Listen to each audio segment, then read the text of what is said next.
Report bureau chief علی مغل سالے پٹ جلوس route کے مسئلے پہ ڈی سی سکر ایم بی راجہ داریجو کے ساتھ مجلس وحدت المسلمین پاکستان کے رہنماؤں کی ملاقات۔ ضلع سکر کی تحصیل سالے پٹ میں جلوس عزاداری کے روٹ سے متعلق پیش آنے والے مسائل کے فوری حل کے لیے ڈپٹی کمشنر سکر جناب ایم بی راجہ داریجو سے صوبائی جنرل سیکرٹری مجلس وحدت المسلمین پاکستان صوبہ سندھ و ممبر ضلع پیس کمیٹی چودھری اظہر حسن، صدر مجلس وحدت المسلمین پاکستان ضلع سکر محسن سجاد اترا ایڈوکیٹ، نائب صدر مولانا انور صابری، جنرل سیکرٹری احسان شاہ ایڈوکیٹ دیگر شریک تھے۔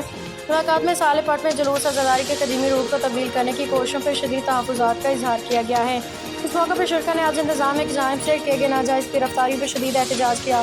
ملاقات میں یہ بھی طے پایا کہ مقامی سطح پر سالے پٹ کے ذمہ دار افراد کے ساتھ مشاورت اور تعاون کیا جائے گا۔ شرکا نے زور دیا کہ تمام آئینی و قانونی راستے اختیار کیے جائیں گے۔